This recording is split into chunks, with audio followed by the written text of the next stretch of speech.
Bienvenidos. Hoy tenemos un video muy especial. Nuestro amigo Kelly Anderson, en la celebración de los 100 años de BMW Motorrad, nos hizo un recorrido por toda la historia de BMW. El día de hoy tengo el extracto de todo ese video. Espero que lo disfruten y que conozcan un poco más sobre la marca que tanto nos apasiona. Bienvenidos a Ricardo en Moto.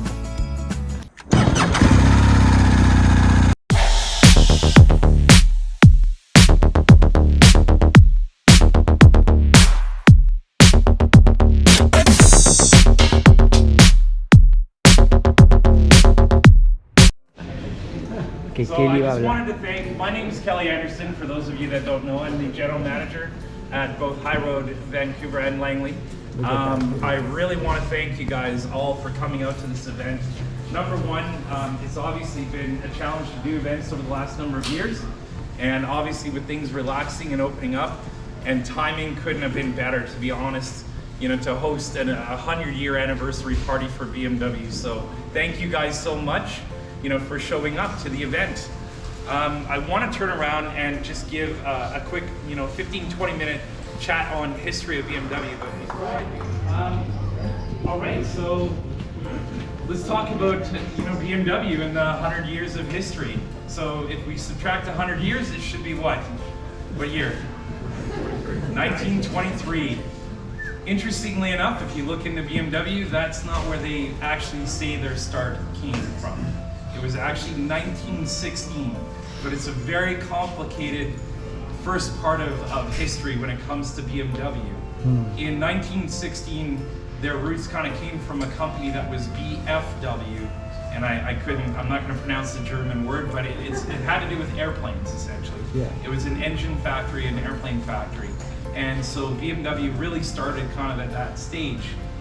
About obviously the war kind of came into place, and that's where you know, the state took over a lot of the businesses, and they amalgamated a lot of businesses. So there was a separate company that got amalgamated into BFW, and it owned the BMW logos and the rights, you know, to the name. And so BFW kind of integrated that into their life, essentially. But obviously they were focused on the airplane side of the equation. After World War I, there was a lot of challenge, obviously, and you know, the Allies essentially said, look, you're not allowed to build airplanes. So BFW kind of collapsed, and the rights of everything ended up transferring to another company. And what they did was they made the engines, like motorcycle engines, small engines, inboard engines, and engine brakes for trains. That was kind of their main line of business. And the engines for the motorcycles were actually being used in other manufacturers' bikes. So they kind of had a little bit of understanding and history of, you know, building a motorcycle, or at least an engine. And it was in 1923 that BMW actually developed and made their own first motorcycle. So they essentially did the development in 4 weeks. There was a gentleman, Max Frizz, who turned around and did the development, and then they started putting the bikes into production. And the first bike went off the line in 1923. So they do kind of consider the Motorrad side of BMW being started in 1923. So neat little, you know, indication in the history of, you know, BMW. So does anyone know where the BMW logo, like what the design and the idea of the logo came from? It's an airplane. So yes. That is not right. So interestingly, again, like when we kind of talk about the history, in 1916, the airplane company ended up acquiring those logos. So those logos were already designed and not under the veil of airplane, right? So ultimately what it was really the Bavarian flag, but they did the colors in reverse, and they used a similar kind of structure as BFW in their logo design, like the rondelle, you know, with the black, and actually at that time it was gold lettering, and the colors actually represent the Bavarian flag. So interestingly, in the 20s and in the 40s, they had done some marketing and in it was airplanes and the BMW kind of name in the propeller as it was spinning. No one in BMW debunked that that's what it was about, and everybody just made the assumption that that's what it was, where it all came from. So it's a really interesting little piece of history, you know, with BMW with regards to the logo. So, you know, looking back at the history, and I'm going to try to go through this as quick as humanly possible. There's 100 years here, so bear with me, guys.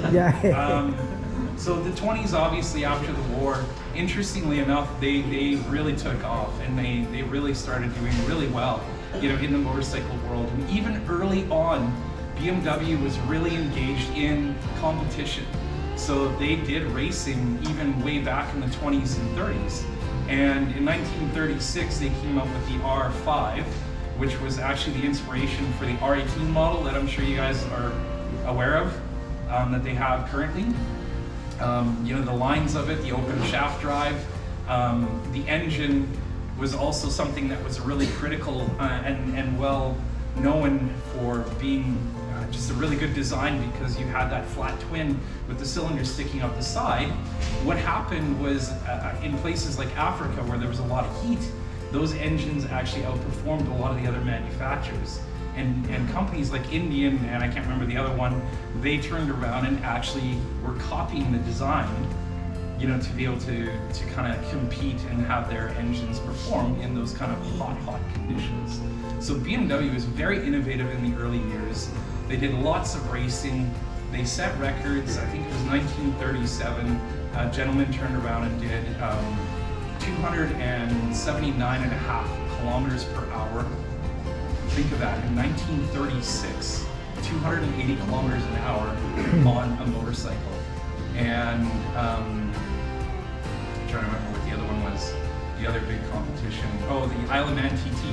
BMW actually won on the Isle of Man TT in 1935 on what's called a BMW compressor, you know, version of the bike, which was a race version. So really cool little piece there happening. So obviously through the 30s, things were prosperous. In the 40s, the war hit again. And of course, the state took back, you know, all the production, everything went back into airplane production. And then, you know, the war ended, and again, they weren't allowed to produce anything for a number of years, but then they got back into the motorcycle. And actually in the late 40s and the 50s, BMW actually did extremely well. Their sales skyrocketed and everything was really good for the company. Again, competing in a lot of different things, and, you know, winning different competitions and trying to work on the design and development of the bike. BMW is actually the first to have hydraulic dampening in the front forks in a motorcycle, way back then. The 60s though, something kind of went sideways in the world, and in Europe especially, motorcycle sales plummeted, and BMW almost didn't survive. Daimler almost bought them, but there were two brothers that actually stepped in and decided to save the company, and they turned around and took it to the next level. And through the 70s and 80s, it was a huge era of, you know, development and you know, bringing a whole bunch of new products, you know, to the forefront. So you'll see, like in the 80s is when they kind of started designing bikes a little bit differently. They ended up having, you know, the different designs, like they kind of established different pillars. So you've got, you know, your street or urban bike, you've got, you know, the enduro bike kind of came into the world at that point. Touring bikes kind of came in. And so they started kind of segregating the design, changing the ergonomics to kind of fit the style of riding that people were doing, rather than, if you can imagine, going down a dirt track on an R30, so like a whatever R32 from back in 1923. Somehow those machines, you know, were used in those kind of conditions, but they definitely went down a different path. The telelever suspension, ABS braking was, you know, integrated into the BMW bikes. They're the first ones. And in fact, they even brought in ABS braking for the enduro bikes, something that just wasn't really existed in any other product that was out there. So BMW was very innovative during that time frame. They had the /5, /6, and /7, you know, bikes kind of through the 70s, and then in the 80s you started seeing a lot of other product. The flying brick, everyone know what that is? Anyway, yeah, the K bikes. How many cylinders? 3 or 4? 4. There was a 4-cylinder as well. And what was the big thing about it? Water cooled. Yes. It was the first water cooled engine in a motorcycle. So again, very innovative and brought a whole another world into the BMW realm. They had everyone know what the K1 is? That funky looking sport bike, red with the yellow striping on it. I know a few people have had one. That was a huge bike in that era. The R1200C, the cruiser from, you guys know? No. James Bond. Oh yeah. James Bond. They had the R1200C, so that was kind of the first in that era cruiser, for BMW. They also had a scooter back then as well called the C1, which was in Europe. I don't know if I've ever heard of one being over here, but it had a roof on it. So it was like this big circle, and you would sit in it. It's got the front and rear wheels, but essentially you're protected from the rain by having like this roof over top of the bike. So again, funky beast. But something big that came out of the 80s with BMW was the R80 GS. So, as I'm sure a lot of you guys, how many of you are adventure riders in the crowd? Hands up. There's a few of you. So, adventure riding, obviously, and I see big smiles on people's faces. Like everything kind of started with the R80 GS, and BMW really wanted to compete in the Paris-Dakar. And if you guys all noticed, there is a Paris-Dakar bike over here. So I mean, certainly, the GS, as we're kind of talking, big part of the history of, BMW, and it started, it's like over 40 years now. They had the 40th anniversary a couple of years ago. It was really incredible. It's been an incredible machine, for BMW and that whole lineup. Obviously with the Long Way Around, Long Way Down, movies with Ewan McGregor, Charlie Borman, they really put BMW on the map as well. With regards to the adventure bike world, those movies are just epic, and I think has been huge inspiration to so many people, in the ADV world. So obviously in the 90s, there was a lot of different bikes. I kind of touched on some of those as well. In the 2000s, actually BMW had the Boxer Cup events, and that's where this bike, this beautiful carbon fiber machine that everybody wants to drool on, is really kind of was inspired and came out of. In 2009, BMW again with their racing kind of world, they wanted to get back into it, and they blew the doors out of it. They decided to enter into the World Superbike series essentially, and they brought the S1000RR, and that thing trounced everything on the circuit, and has been a mainstay of the World Superbike. Obviously I think they wanted to kind of keep it more to the consumer grade motorcycle, something that people could potentially use, and that's where they felt the competition would be best for them. And that bike has just been incredible. It's had a number of iterations since. In 2011, the K1600, the inline 6 engine, and if people have ridden that bike, you know how incredible that machine is. They actually came up with the C-Evolution, the first electric BMW scooter. I don't know if you guys are aware of that one, back in the early 2000s. It never made it to Canada, and I'll talk about electric here shortly as well. And obviously there's been, the water-cooled GS kind of came into play in 2014, and obviously they're just on this stage of constant development. So BMW has always been, very strong with the development, safety features, enjoyment of riding, and they really take their time to design and develop a bike. Currently, some of the newest stuff that's kind of come out is the R18, the cruiser product. They wanted to reach back into that heritage and bring it into the current times. And obviously, this beautiful R9T 100th anniversary was a part of that world. Anyone know where R9T came from? No. So this bike came out in 2013. 2013. 9T. 90 years. So this was their 90th anniversary is when the R9T came out, and that's kind of where that nomenclature came from. So it's actually been around now for 10 years. And this is one that's been done specifically for the 100th anniversary. So they've got some really cool heritage bikes in their suite as well. And more recently, and I know this doesn't speak to everyone, but they have the electric scooter. You guys are aware of, they have that CE04, which is a 400cc electric scooter.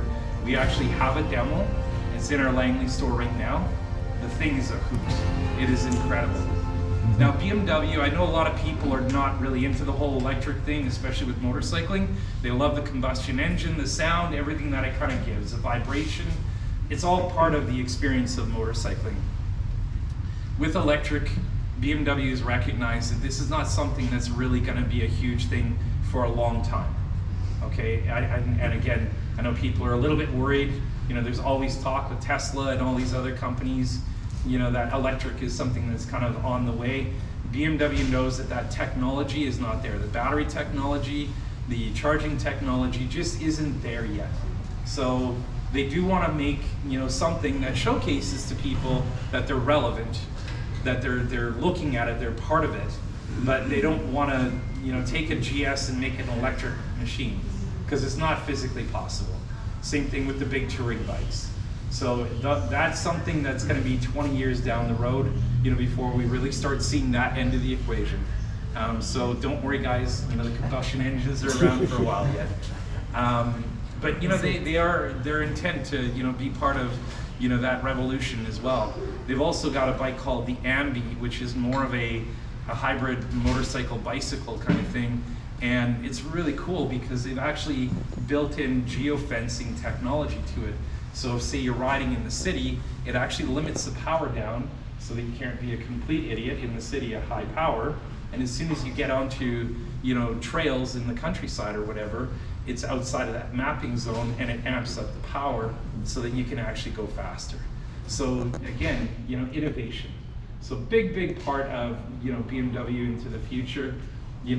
Electricity is something that we're all going to have to face eventually, but for now, they're just dabbling in it, and it's kind of cool to see where they're taking it. So yeah, hopefully that's given you guys a little bit of an understanding of, the whole history on BMW. I'm sure you knew some stuff. Hopefully I sprinkled a few little bits and pieces in there of some interesting, knowledge. And obviously, make life a ride, guys. Yes. Thank you.